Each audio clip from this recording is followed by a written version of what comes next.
Para começar, ao custo de 215 bilhões de reais, o governo Lula já anunciou somente neste ano 33 medidas para tentar levantar a popularidade e ajudar em sua reeleição. A denúncia aparece em um editorial do jornal Estado de São Paulo, que traz detalhes desses gastos e acusa o petista de quebrar o Brasil para garantir mais um mandato.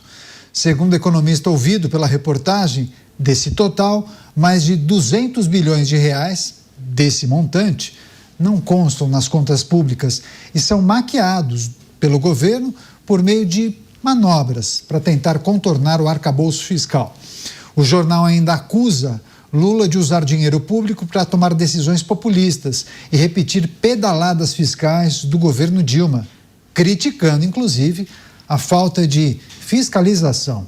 Chamar os nossos comentaristas, vamos ao Rio de Janeiro. O Roberto Mota já está a postos para trazer suas análises e impressões a respeito desse editorial que foi divulgado e publicado pelo jornal Estado de São Paulo, mas poderia ter sido divulgado por qualquer brasileiro nas redes sociais, ou não. Bem-vindo, Mota.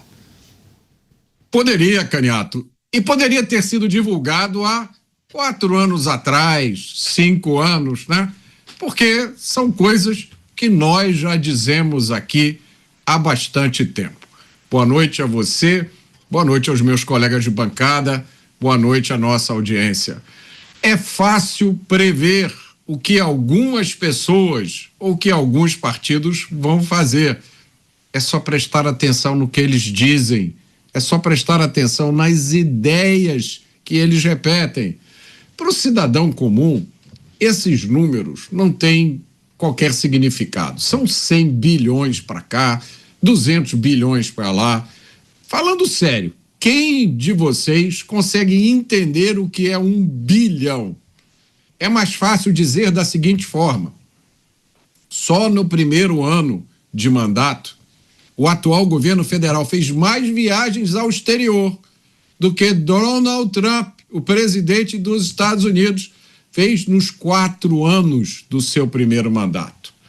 Só na última reunião da ONU em Nova York, o governo federal do PT levou mais de 100 pessoas. Na viagem da COP28 em Dubai, foram mais de 1.300 pessoas na comitiva. A gente também pode dizer assim, todos esses programas assistencialistas que o governo inventa e que muita gente, na ingenuidade, aplaude, acha bom, são programas como o tal Pé de Meia, que paga estudantes para frequentar as aulas. Olha que exemplo. Ou, né, programa de financiamento disso, daquilo, parece que o último é um programa de financiamento de motos. Tudo isso é pago com o dinheiro da própria população. O resultado é uma dívida que sempre cresce e um dinheiro que tem cada vez menos valor. Pois é, os nossos comentaristas analisando a situação do país, principalmente os apontamentos que foram feitos em um editorial do jornal Estado de São Paulo, cujo título diz mais ou menos essa frase que está descrita na nossa manchete principal: Lula está quebrando o Brasil para se reeleger. Eu acho que, inclusive, essa é a manchete de forma literal colocada aí. Quem é que está preparado? O Luiz Felipe Dávila, tá ok? Posso chamar o Dávila? Então vamos chamar o Dávila, que está conectado com a gente. O Dávila a jato. Eu até achei que o Dávila fosse fazer presencialmente, que há alguns minutos ele estava aqui na Jovem Pan gravando um programa dele, Brasil Sem Filtro, e curiosamente ele aparece agora em um outro local fora da Jovem Pan. Então o Dávila foi a jato. Dávila, seja bem-vindo, uma ótima noite a você. O Dávila inclusive compartilhou no nosso grupo de mensagens, de notícias, esse editorial que chamou a atenção do Dávila logo pela manhã. Dávila, o que de mais importante o texto especifica, descreve e acaba explicitando, e o que você gostaria de dividir aqui com a nossa audiência? A manchete do Estadão, né? Lula está quebrando o Brasil para se reeleger. Boa noite, Caniato. Boa noite, meus colegas, e boa noite, nossa querida audiência. Caniato, este editorial é da maior importância, porque toca num assunto urgente que ninguém está tratando.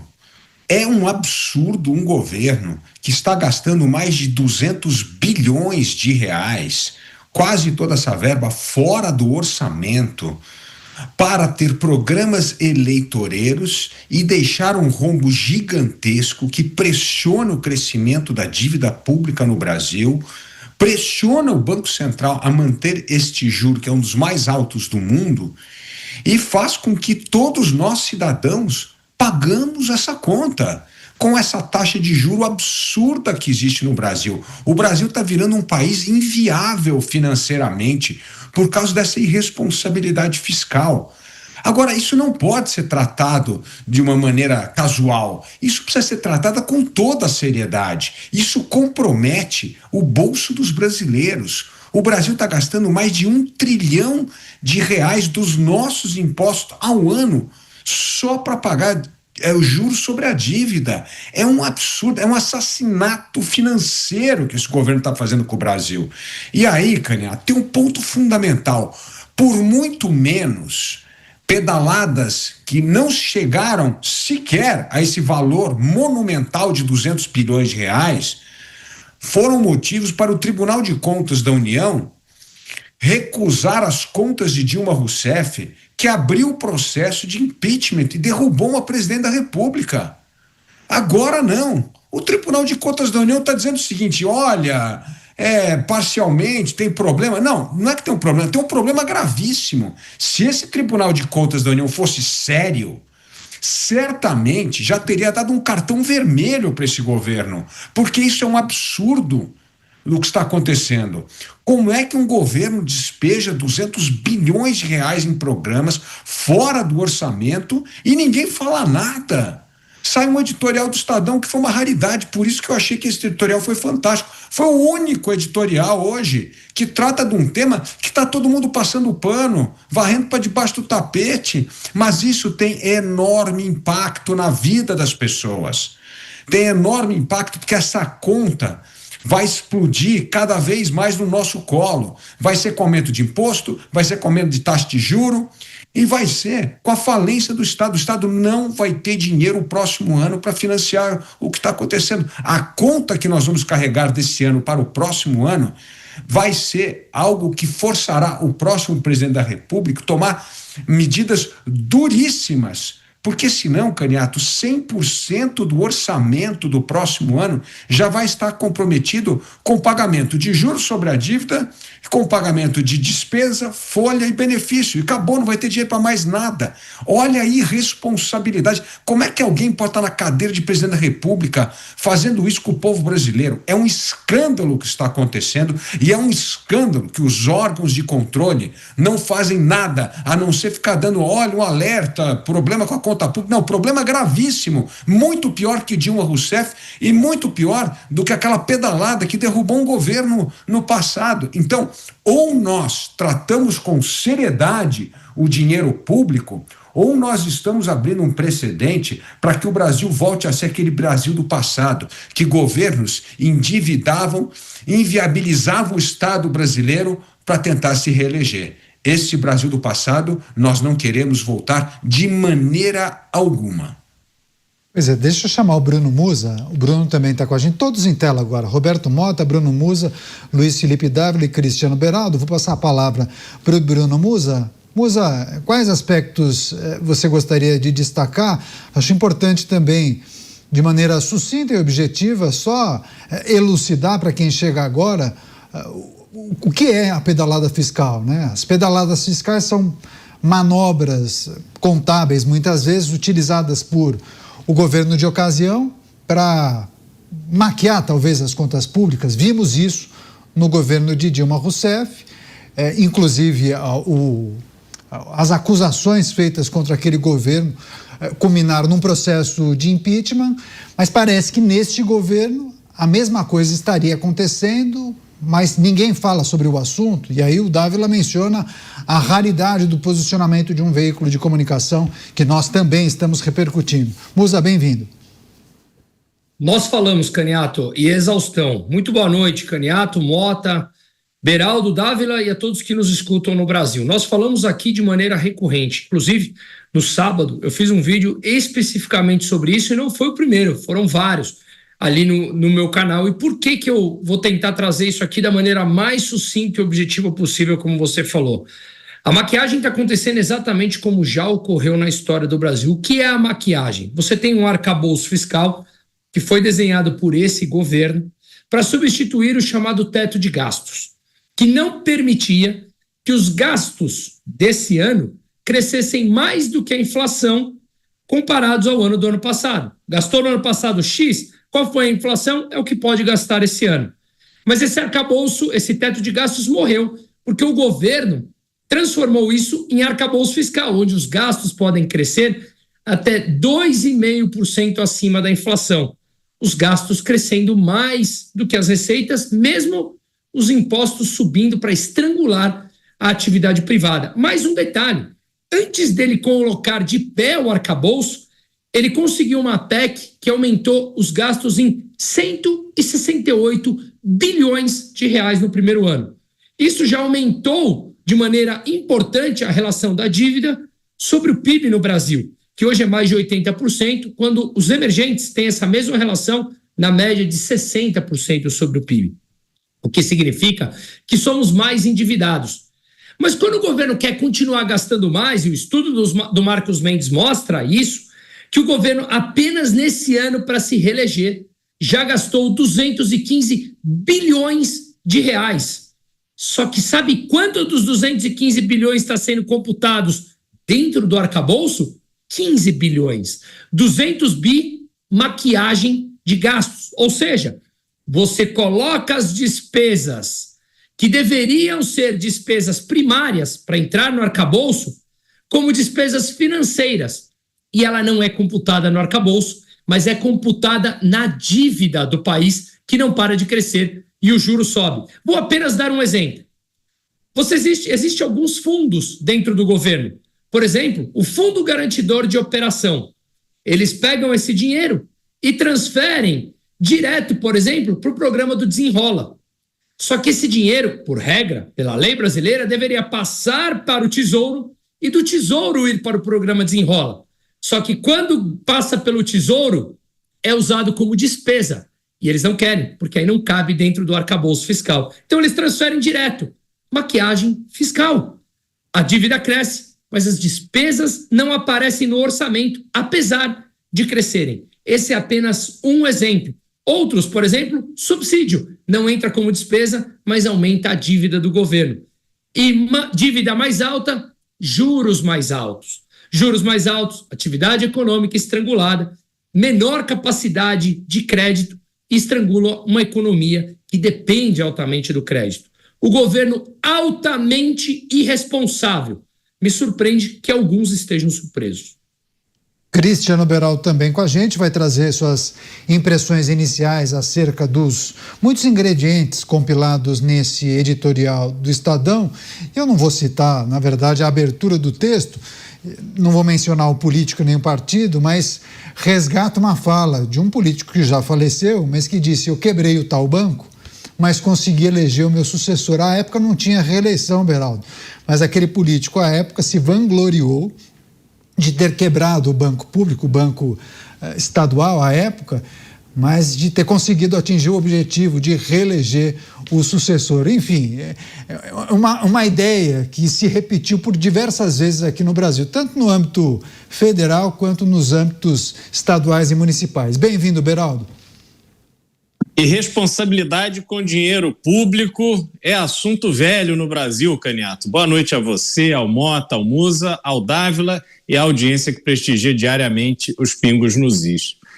Olha, Caniato, o que a gente tira desse mais um capítulo, né, de derrocada das contas públicas brasileiras, protagonizado pelo mesmo grupo que vem destruindo as contas públicas brasileiras há 2 décadas. Não tem absolutamente nenhuma novidade nisso.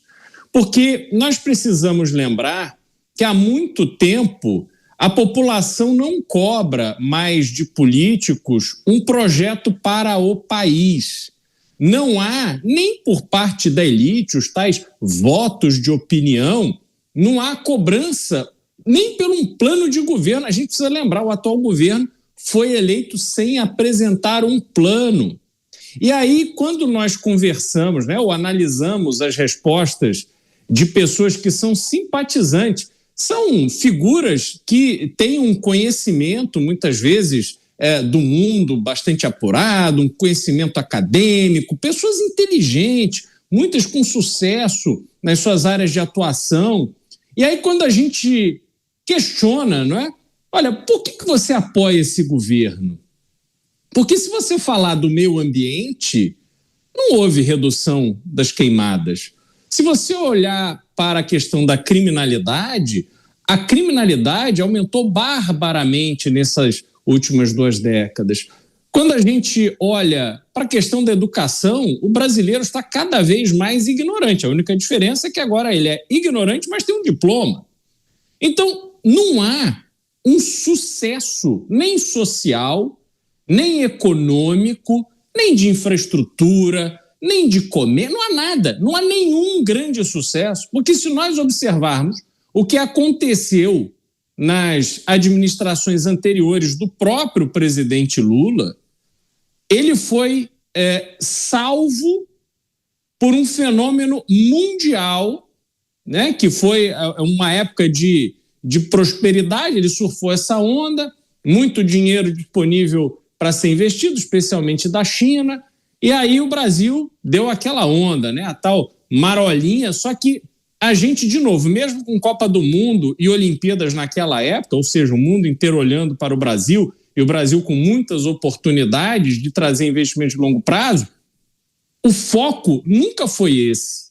O foco do país como um todo, o foco institucional do Brasil, era justamente em sempre viabilizar a próxima eleição.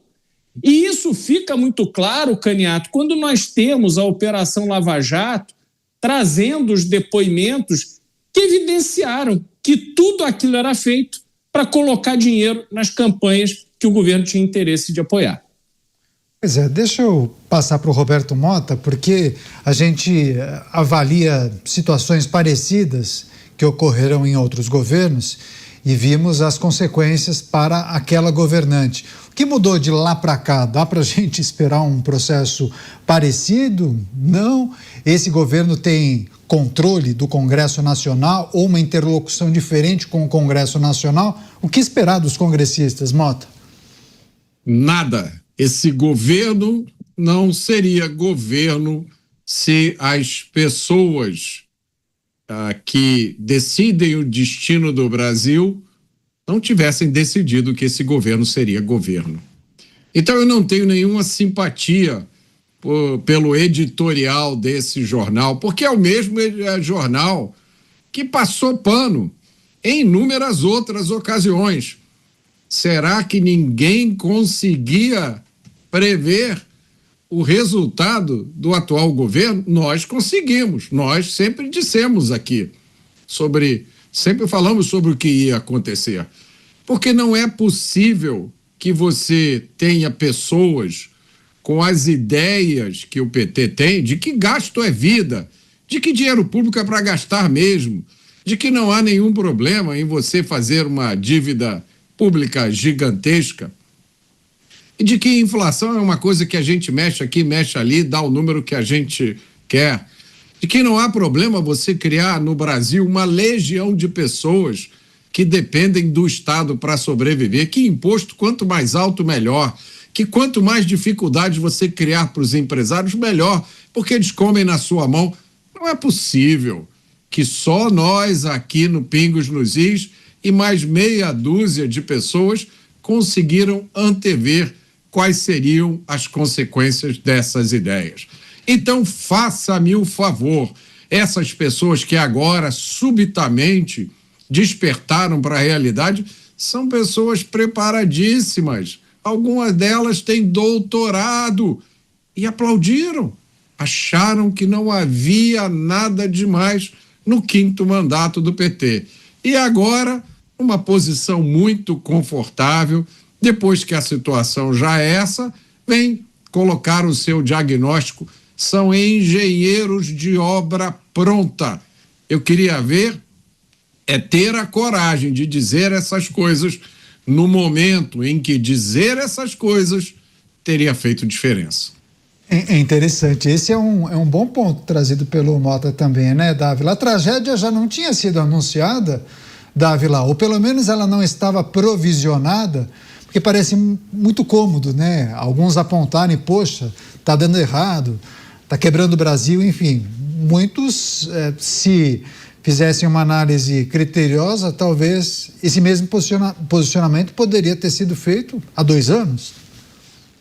Não há dúvida que isso é algo que é uma conjuntura de irresponsabilidade. Começou lá atrás, na primeira PEC, aliás, aprovada, a PEC 126, que foi aprovada em 2022 pelo Parlamento, que já autorizou quase 170 bilhões de reais de gasto público. Só aquilo já é uma irresponsabilidade total que mostra o descompromisso do parlamento com o teto fiscal. Aí o governo muda completamente, acaba com a regra do arcabouço fiscal e agora, numa época de eleição, o que é totalmente inconstitucional, fazer com que o governo despeje 215 bilhões. Ora, se o Congresso não faz nada, os órgãos controladores têm como objetivo fazer isso.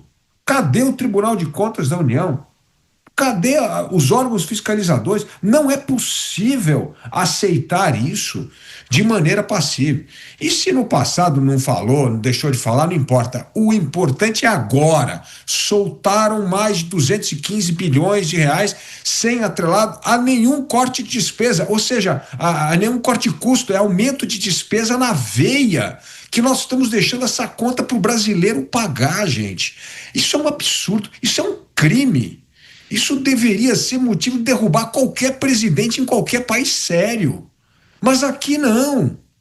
Então, assim, houve irresponsabilidade no passado de quem elegeu, do parlamento, ok. Mas, num ano eleitoral, que você simplesmente liga a máquina de dinheiro, imprime 215 bilhões e despeja, e ninguém fala nada, e nenhum órgão fiscalizador se manifesta, é uma vergonha, é a desmoralização do Estado, é um Estado capturado por essas corporações, por esses sem-vergonhas, por esses vigaristas que roubam estatal, que roubam aposentado, que estão enfiados no meio até a cabeça nesse escândalo do Banco Master. É uma vergonha. Até quando a gente vai ficar tolerando isso, ou achando que isso é normal, ou usando de uma certa ironia para lidar com isso? Isso é gravíssimo.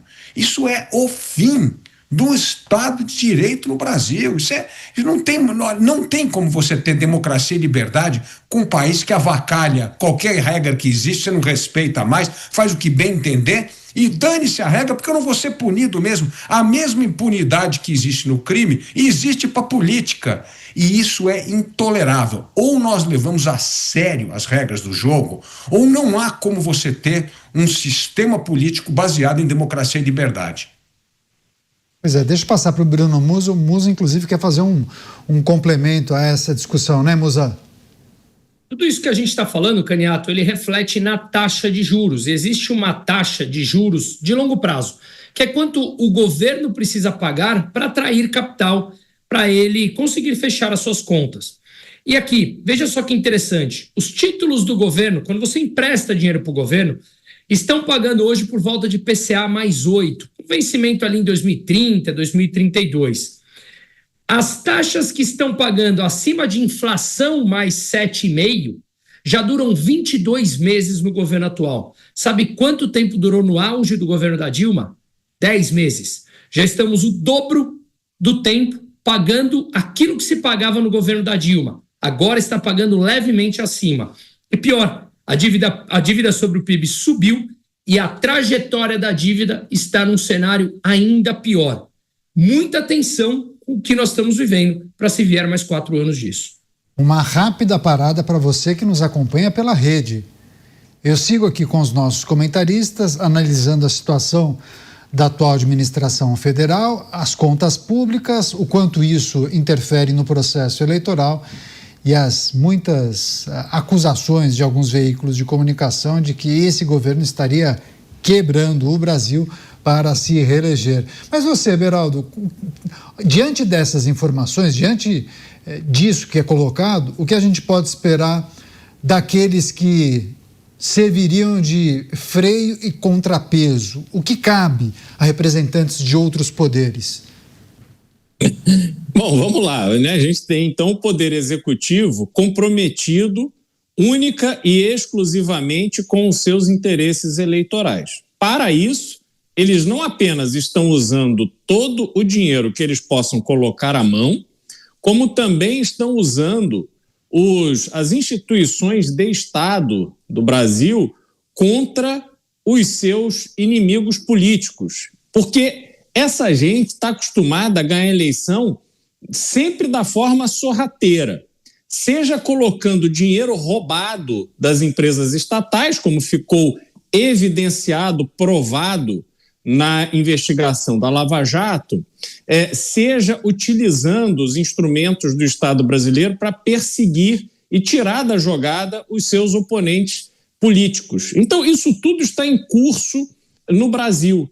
E a gente vê no poder legislativo aquelas figuras que estão totalmente comprometidas com as suas próprias reeleições, fazendo tudo o que podem para garantir a manutenção do poder. E aí você tem um outro fenômeno interessante, Caniato, que é o fato dessas raposas da velha política que vão se perpetuando no poder, eles não conseguem lidar de forma eficiente com rede social.